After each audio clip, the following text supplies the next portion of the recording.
Alright, how's it going everyone? My name is Theron, and welcome back to another Emblem Heroes Summoning Session. Today we have the new Mythic banner featuring Arval, which... yeah, this was not at all a surprise. When we got the Three Hopes banner last month with Three-Armed Leaf, Arval being the next Mythic was inevitable. I expected nothing less from an October Mythic. That being said, I did not expect them to be as powerful as they are, because holy crap, is Arval just good in general? In fact, I'd argue that this entire banner is pretty well stacked with just all their units. Green, we got some good choices. Atri, Letitia, good range magic, though not a lot of people like green because they're all the evil characters that we basically just want to hate, and for good reason. Blue, other than, I mean, yeah, Legendary Crom is still good. I think he's outclassed by his Valentine's ult, but Sane and Est are just shining bright right in blue. Red, they are pretty old mythics, but I mean, Plumeria and Mirabilis, definitely good for their respective seasons in Aether raids, just because dancers are good in general. And then, of course, Colorless is just absolutely stacked with everybody. You have our new Mythic Arval, you have Asker, who's just absolute wall, and you have Elamine, who... it's just Elamine. We all know how good she is. At the very least, you're a merge, Ara. Just forget.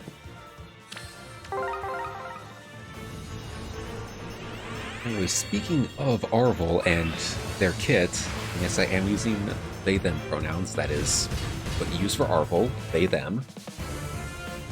They have the Rite of Souls, which has Slaying Effect, which is just... it's a part of everybody's kit nowadays. I expected nothing less. It inflicts guard on foes within 3 rows and columns centered on unit at start of turn, as long as they have less res than Arval, so that's a guard ploy. That's going to be annoying to deal with, I'm sure. Then +5 to all stats, and a 20% true damage boost based on units' res, as long as they're nearby allies. Honestly, pretty good. And as standard, negates foes' follow-up attacks. Not a bad weapon. A little powerful, but not too overpowered. Simple, easy to understand. What isn't easy, or too easy to understand, I should say, is Arval's unique A-skill duality. So right off the bat, we have a flat +9 to attack and res. Pretty good. And then the confusing part, which I'm going to try and explain it as best as I can.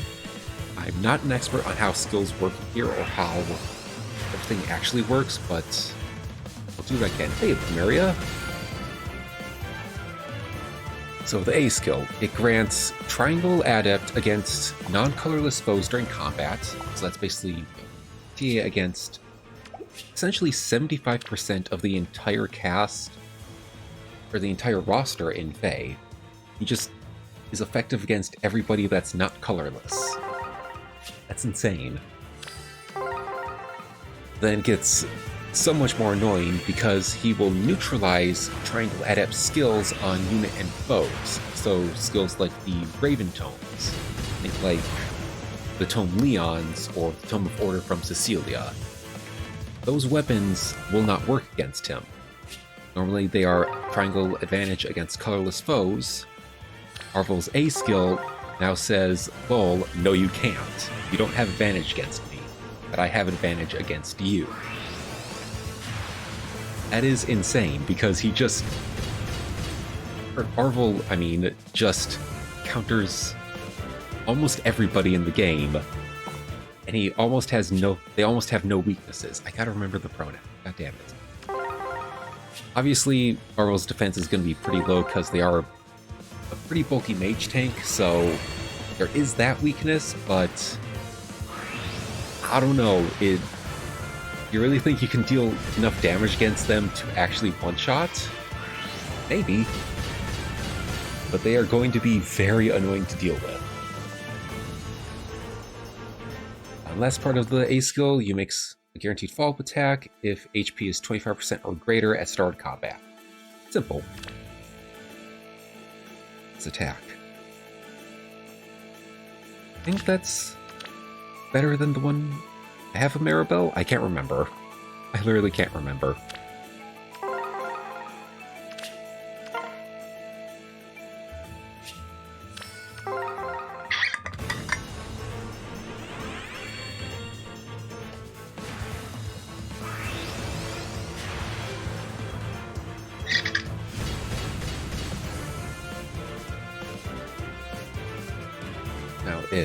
Okay, so first off, rest of Arval's kit, attack res Temple, Lacey's, and attack res Oath 4. Again, they're an absolute mage nuke, that's all it is. But I kind of skipped over this in Arval's A skill, and that's the +9 to attack and res. Remember, that's just flat stat increases that they are going to get. That's actually very high, and what's surprising about that to me is there's no downside to it. Let me put it this way. Whenever we have skills where it's like a flat stat increase to any stat or any combination of stats, there's usually a downside to it. Like in Death, if you go tier 4, that's +7 to attack and speed, but -5 to defense and res. Fury may be a stat boost to every stat, but you have to take chip damage every single turn, so on and so forth. Not here. This is just +9 to attack and res, no downside. Arval's not losing any defense, they're not losing any speed, they're just getting +9 attack and res. It's essentially better Stillwater, in a way. At least that's what I heard one of my friends call it. I find that very crazy because we usually don't see skills give that much of a stat boost without there being a downside. There always is. Not in Arval's case, apparently. Ooh! Got him! Let's go!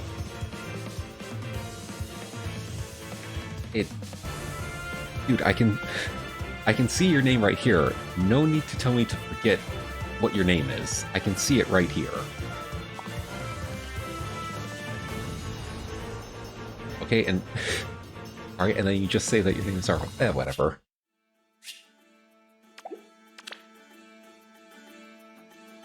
You know what? I am A-okay with these IVs because... Yeah, sure, minus res, but plus attack. That is going to be very fun. Let's do this.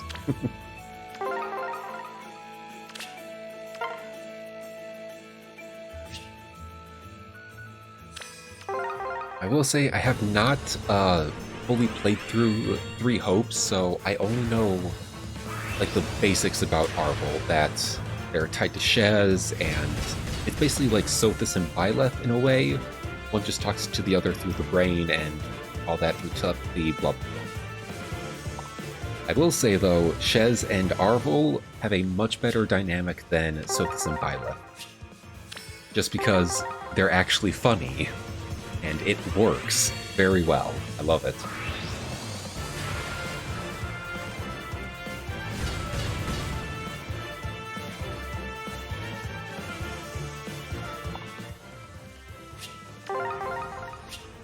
Oh, that's right. The other thing with Arval's A skill. A lot of people were saying that Cancel Affinity... my bad. Cancel Affinity is going to work against Duality. I actually saw an expert on this post about it, and no, Cancel Affinity does not work as sort of counter to Duality. So, once again, Cancel Affinity, a very, very garbage skill that I have to ask, why the hell was it ever created if nobody's gonna use it? I just have to ask that because...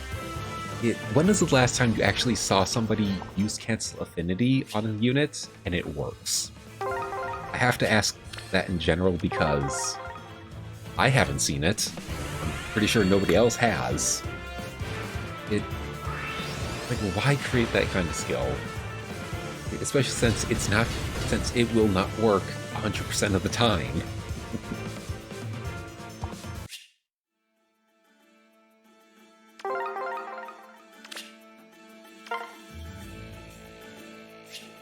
Ooh, 3 blues. Can I please get a Sane merge? Or Est. I'll take both.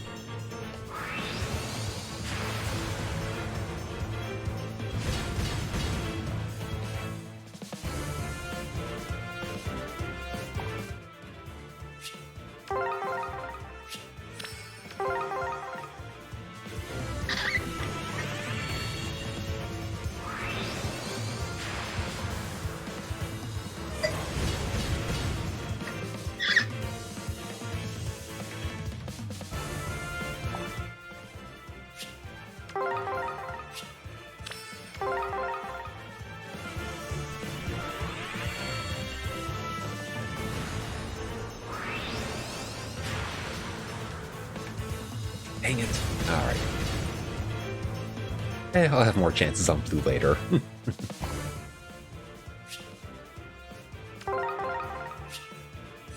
But I think we... Actually, yeah, we have plenty of time for a little bit of Q&A.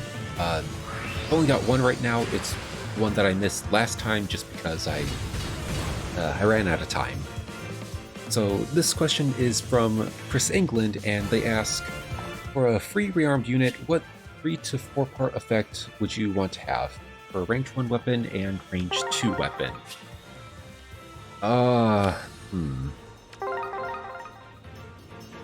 Firstly, thank you for the question, Chris, but unfortunately, I can't think of skills that I would want to put on weapons right off the bat. I'm not that good at theory crafting, unfortunately, so I can't really answer this one too well, just because there are so many skills and so many new skills that we could be adding to the game.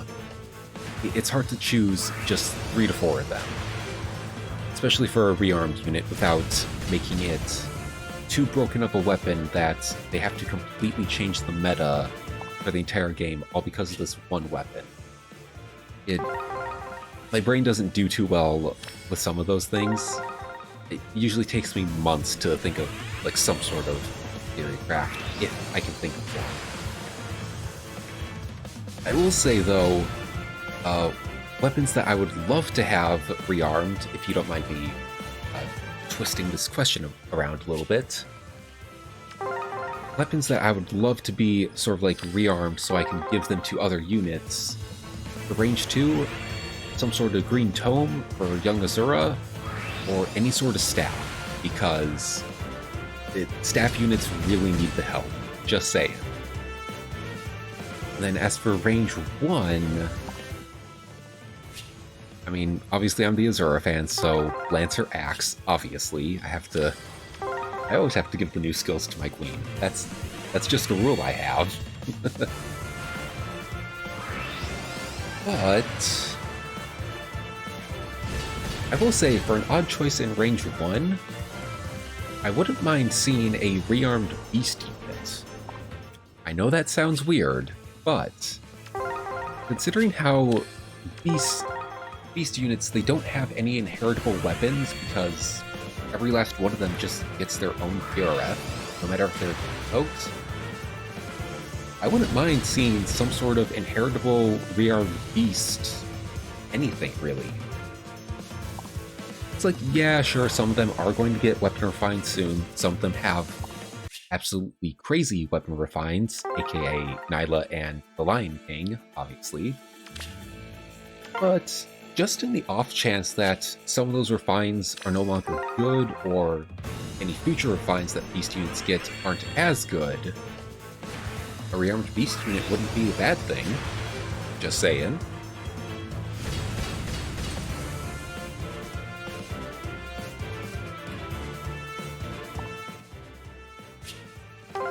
But But once again, apologies for not being able to answer the initial question that you had. Again, my brain just doesn't do well with theory crafting, especially on the spot. I can do it given if I take a lot of time and I think some of this through, but on the spot, it doesn't really work, unfortunately. Very sorry about that.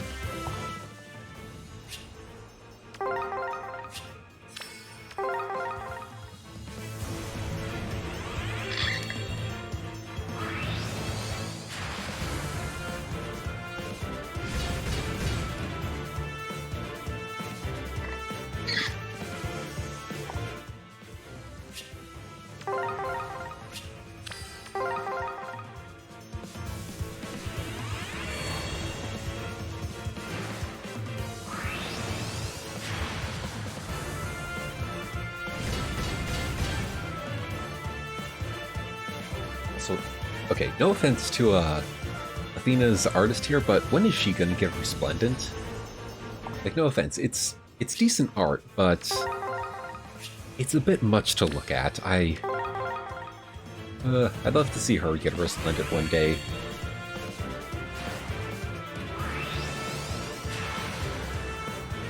Actually, okay, speaking of Resplendence, oh boy, do I have some words about Jafar. I'll say this right now, it is good that he got a Resplendent because his stats have been kinda sucky lately. He only goes in for chip damage and then leaves. Like, you have to max invest, max merge, max everything on him if you want him to work well. That usually doesn't happen for some of us. So the stat increase is good on him. I just don't like that it's Nidavellir, because it makes 0 sense for him to be there. Yes, I know it's been months since Nidavellir was a Resplendent choice, but for Jafar it doesn't work, because he's the Angel of Death, so Helheim would have made a lot more sense. Not Nidavellir, because, again, he's the Angel of Death, not the Angel of Mech Suits. Like, seriously, I get that they're trying to be out of the box here and not go for the obvious choice. But sometimes the obvious choice works for a character. Especially in Jafar's case. Hell would have made a lot more sense than a bunch of gears and whatever else that Nidavellir has.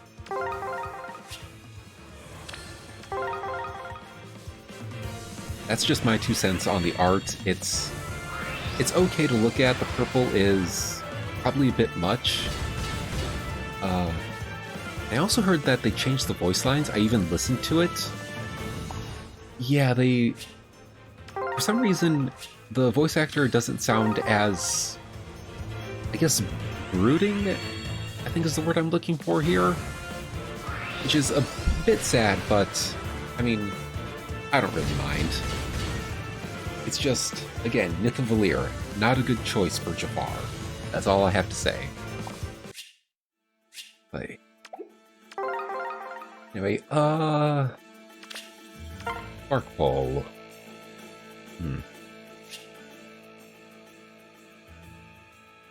You know what? I actually might as well go for a merge on Arval, just to fix the minus res. Because I don't know who I'm gonna use Tempo on. I don't think I'll fodder off Oath 4, even though that's a really good C skill nowadays, especially mainly the Tier 4 version. So yeah, merge on Arval. Let's go.